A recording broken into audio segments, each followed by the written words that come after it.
Welcome back to the second half of the hour on Dateline New Haven on WNHH-FM. New Haven's home for community radio. Boy, do we have a special guest this hour. She's joining us by Zoom because he's in Massachusetts. Erin Kelly, welcome to Dateline New Haven. Thanks for coming on. Erin Kelly has a great book out that she's co-authored, and it's a book by and with. It's a beautiful book to look at. By and with the artistic genius of our lifetime in New Haven, and my lifetime spans over 60 years. Winfred Rembert, very special man who lived in New Hallville. He died this past March. And Winfred Rembert did those great, and everyone in New Haven now knows, does those great leather art, folk art. I guess what you wouldn't call them a painting, Erin, would you? You'd call them they're not sculptures, they're pictures, right? Well, I think we could call them paintings, but they're dye on carved and tooled leather. So he first works the leather with his carving tools and then dyes it. So Winfred had a great story. And if you ran into him in New Haven, which we all did, he just was some regular guy. He didn't act like some special guy who's a world-renowned artist. But he grew up as son of field laborers in rural Georgia in the 40s and 50s in segregated South, worked in cotton fields. He got put in a chain gang, survived a near lynching, 7 years in that chain gang. Came up north, had all sorts of other adventures.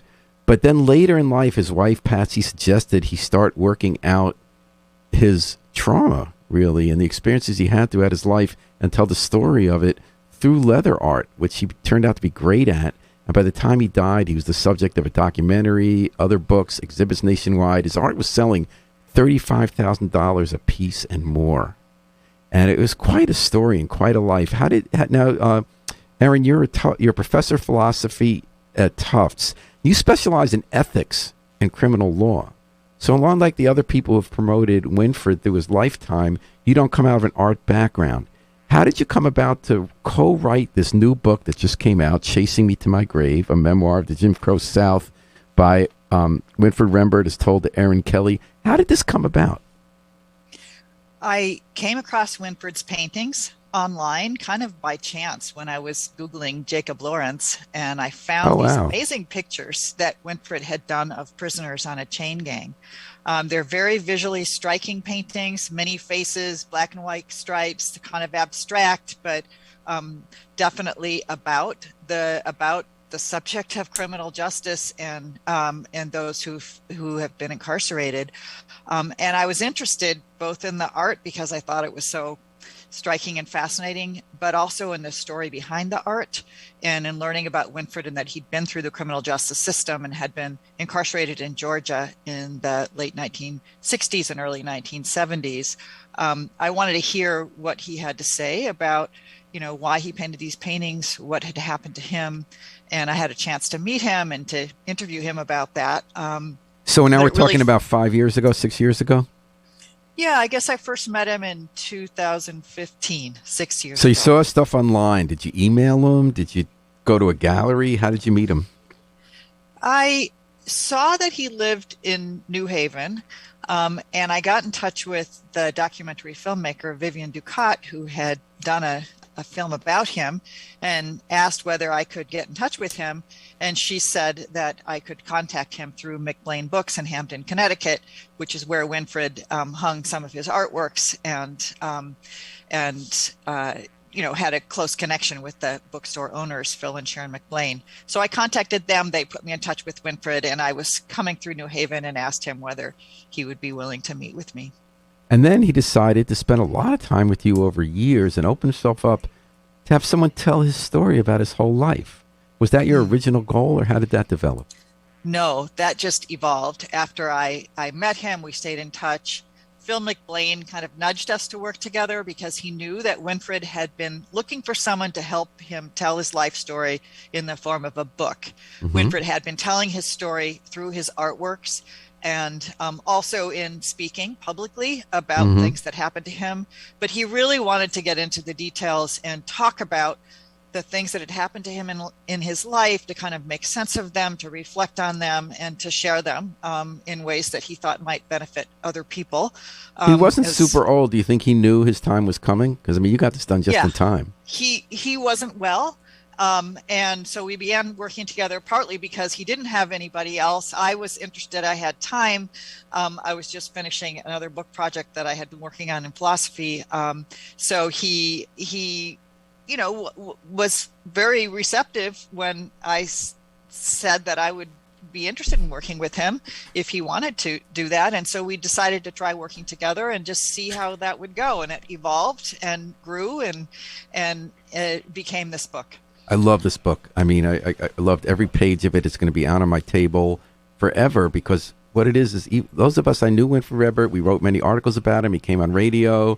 We went to him shows, but you still learn details of what it was like, what was going through his mind, the way he survived. Many times people wouldn't have survived, what he thought about it. And then what I love about this book, it's a high-quality art book, and you have pictures of his artwork, very well done, and then the story around them, what he was thinking. And we're going to go a little bit later in this show. I want to finish up with the way you finish up the book and start the book, which is a piece he did about walking down railroad tracks when I think he was, like 5 years old or 6 years old? No, he was more like 16, 17 Oh, wait, he was 16 when he did that? At that point, okay, yeah. But he had to leave his house, and he was in trouble, and he went looking for his mother, who did not bring him up in another town. He tried to find her by following down the railroad tracks, correct? Right. He walked the railroad tracks to the town where his mother lived, in hopes that she would for take miles. him in. And she wasn't friendly to him. She was allowed to sleep there a little bit. She was not. It was a big disappointment to him. I mean, this is an important part of the story. You sketched out a number of themes in the book, which are also important, but there's a remarkable love story in the book, actually two love stories. One is a kind of disappointed love story about his feelings for his mother and wanting her to love him. And then, of course, there's a wonderful love story of his bond with his wife, Patsy, that extends over 50 years. But the book opens with his search for his mother and his description of his longing for her love. And then the book ends after you've seen his whole life. You've gone through Winfred's whole life on the chain gang, falling in love, having setbacks, getting arrested again up north when he came up north, almost dying in a lynching. Inner City, Connecticut Post. I'm so loving this conversation. I'm a fan of Winfred. The Inner City covered him in his early days, and in later years ran all the NHI stories. Thank you for that.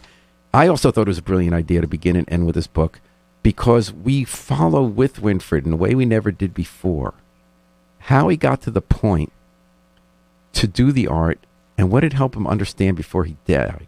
And I don't think it's giving away too much to say, because it's not like a cliffhanger, that when you revisit the picture at the end, he's revisiting making that picture, and he's revisiting the way he understands his mother and why she did what she did. And would you say, when you say it's a disappointing love story, would you say it's a love story in the sense that he's finally able, after doing the picture, to understand his mother better and accept her, and understand why she did what she did and still love her, and understand that she loved him? Yes, I think in talking about his thoughts and feelings about her, and in making the picture of his journey to look for her, he discovered some compassion and empathy for her, and you know, for her decision to relinquish him as a child. I don't know if you can see this while I'm holding up the book, but it's this long railroad track, and Winfred puts himself very small in the picture. And how many miles did he walk that night and day? I think it was 40. 40 miles. It was around 40 or 50 miles. It was a long way. What he was looking for, and is really a mother's love and some direction in life. And then there's, do you have the book with you there? I do. I was wondering if you might want to tell people. Let's just go with it now on page 238. Was it 238? The page at the end where you describe what he came to understand about his mother at the end. It's the very end of the book, and what making the picture made him. Oh, 272. Excuse me. Yes. And even on 271 there, when I do a picture, would you like to read that, Erin? This is Erin Kelly. She's co-author Chasing to My Grave, Memoir of the Jim Crow South, an artist's memoir. Winfred Rembert, the brilliant artist, leather folk artist of New Haven, told his life story for the first time in a book right before he died with Erin. The book's coming out. It's a great book. I very highly recommend it to anyone who'll get it, and you'll be keeping it on your coffee table your whole life after you read it. And and then after you read this excerpt about what he figured out when he finally did this picture many decades later, I want to ask you about the purpose of the book. So you want me to read when I do a picture? Okay. I'm hesitant to take on Winfred's voice because this is a very personal story told from his perspective and in his words. Mm-hmm. But because this is him reflecting on the nature of his art, I could read a little bit. Okay. When I do a picture, I always think about the angle you're looking from: 9 o'clock, 10 o'clock, 12 o'clock. Imagine you're the sun and you're looking down. 12 o'clock high is straight down over the railroad tracks. 1 o'clock tilts the perspective a little bit. A 6 o'clock high angle is low. You could only see a little bit of the track because you'd be looking straight down it, like you're standing on it. In my mind, I see the picture from all those angles. For the railroad tracks, I chose 3 o'clock because I wanted to show the whole track and how far it goes. It's just me on those railroad tracks. No other people and no animals, no buildings, just those railroad tracks in front of me. If you look at the person, me in the picture, you can tell how you're looking at him. You're behind me from a 3 o'clock angle and I'm moving forward. I'm going to see my mother. If I can make it to her, I think I'll be all right. So I jump on that railroad and I look down and I don't see nothing. It's just a long, lonesome railroad just as far as I can see. But I'm not going to let that stop me. And then he talks about getting closer and closer. The railroad tracks go which way. He has to make a choice, which then is going to lead to Leslie, Georgia. So he says he and directions have a good relationship. He has a great way of telling a story. Me and directions got a good relationship. My directions have always been good. I keep going east the way the morning sun is shining. So I'm painting those railroad tracks and all the possibilities are going through my mind, the way things could have been, or the way my mother could have been thinking at the time she gave birth to me. And then he says that in doing the picture, after these decades and being so hurt, he says, quote, it changed my perspective about her. Mm-hmm. I had mercy on her a little bit. Mercy is when you forgive people for what they've done or for what you feel they've done. And we all have to do that in our lives if we're going to have peace by the time we die. You say, well, I'm not going to hold that against them anymore. I'm just going to be lenient and just go with it like from the good side. Now that I've done the picture, I look at about it and I think about stories. He talks about how he sits with his wife to talk about his mother. I think my mother had a way of showing her love. For a long time, I didn't understand it, but now I know she loved to be the best way she could by opening the door and let me in. It means something when you're in trouble and you open the door and your mother's standing there. And I got such a chill when I read it, and I got such a chill again. And this is what I wanted to ask you, Aaron Kelly. So this book is being marketed in a way that I think is very honest and relevant, which is that you've been working on it for years, but at the end you were working on it, the Black Lives Matter movement happened. And obviously that changed the context in which this book was going to come out. You already were coming from a criminal justice background, and it's a great story about the injustices in the South. I mean, I learned a lot. For someone who's read for decades about segregation South, I learned new things about the rules of what it was like to live day to day in the segregated South. I learned what it was like to be in a chain gang. I learned how he, like other people, came so close to being killed in a lynching. And so this book is being marketed as helping us understand the black experience in segregation in the criminal justice system, and it does that very well. It's so much more than that, too. It's so much more universal. And it's a book about art and what art does about how we understand our lives and how the greater search, I think, for acceptance and forgiveness. Would you think that's a fair way of putting it? I think you said that very well. It's a very complex book in the number of different themes that Winfred takes on and has insight about. So yes, it does tell the story of Jim Crow Georgia, the ways in which people suffered. Winfred's holding himself out as one person among many who suffered in similar ways and had to deal with a lot of racism and abuse. But it's also this story of the joy that he found in Cuthbert's Black community, the relationships that he formed that sustained him throughout his life. It's almost a dangerously optimistic book in the end, because it pulls no punches about the rawness of racial injustice and viciousness, and that it continues today. So the goal in the marketing of this book is to help us understand how we got here with the issues, right, that we're debating in modern day America about criminal injustice system, because of the roots of it that we find here.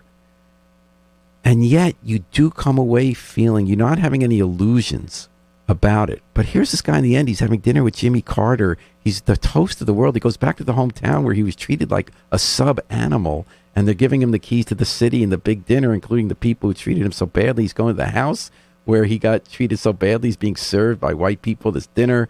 And I'm just wondering whether we can hold those two ideas in our mind at the same time, and whether that might subvert.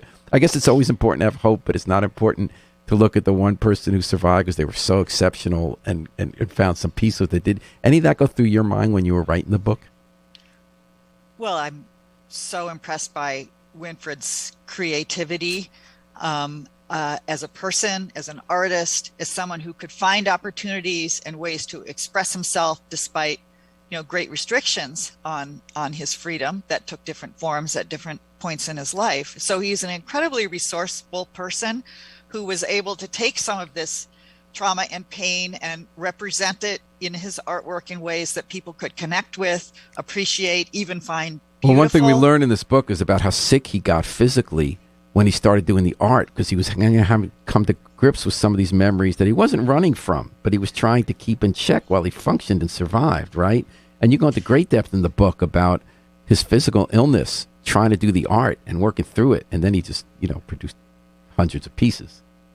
Yeah, he suffered from trauma in the aftermath of some of his experiences of brutality. And the reason that we call the book Chasing Me to My Grave is that it's a reference to nightmares and dreams that he would have that would wake him up at night, making it hard for him to sleep through the night, really. They were dreams in which people were chasing him, the police were after him, people were trying to lock him up, people were trying to beat him up, and he's fighting them off. And he said that he didn't think he would ever get over that they would be chasing him to his grave. So did they? He didn't conquer the trauma and its effects. He grappled with it in very creative ways. He was a person that found great sources of joy in his life, but he didn't resolve the trauma that he had experienced. Right. He needed to talk about it. He needed to do art about it. And that helped him to kind of externalize that experience. But it didn't really, cure him of the way in which it troubled him. Yeah, but he did a lot of good with it. He did find joy even in the lowest circumstances. When he had no place to live as a kid, he's in the back of the pool, I think, sleeping. But then he gets to be friends with the owner and learns how to run stuff. He goes to church and sings a lot. When I met him, I was doing a story about a slumlord who had stolen money from a social service agency to buy slum properties. And I walked in the door and he was living there. And I thought I was going to write a story to have him complain about the slumlord. And he said to me he loved the guy. The guy took him down south. Like, I thought the roof was going to collapse on Winfred when I met him, when he was sitting there working on his leather artwork. And I looked, and I couldn't believe this. A stunning piece he was working on. It was almost like a movie with light shining. And he told me about how the owner of the house, who was like having his whole family living in a dungeon, like that should have been condemned, drove him down south so he can revisit the places, got him the materials to do the art. So he kind of taught me, too, about how the gray areas and how complicated to look at some of that stuff. So what's going to be done with this book, like with this estate and all that? What are your goals for the book, both who's going to read it and what the impact is going to be and where the money's going to go? Well, we really want people to buy the book, to read the book. It was Winfred's dream that his story would be out in the world, that people could read it and understand what he and others went through in the Jim Crow South, that his artwork would be recognized for its brilliance and its originality.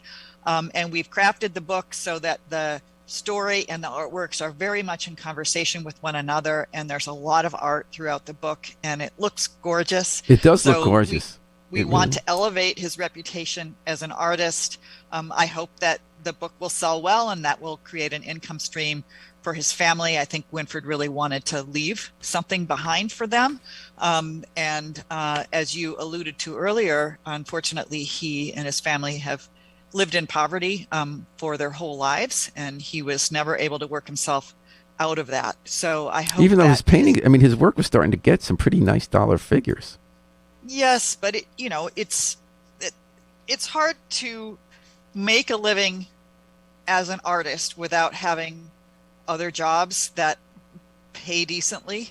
And, of course, in the art world, there are other people that are also profiting off of the artwork. Right. It doesn't all go to the artist. So you can't just take those figures and think that Winfred was pocketing that money. That's just Correct. Not the way it works. Erin Kelly was the author with Winfred Rembert of this great new book, Chasing My Grave, an artist's memoir of the Jim Crow South. What were the sessions like? Where did you meet to talk? How did you record it? And what was the dynamic? We met in his house, which I believe was the house that you visited and described a few minutes ago. We met in his living room. I had tape recorders that I turned on.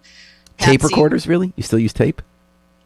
Well, digital. Okay. Digital recorders, yes. Okay, so you're nearer to my age than I realized. Yeah, I'm dating myself. Yeah. And it was just very informal. I would turn on the recorders, ask Winfred to talk about, like at the beginning, where did he want to start with the story?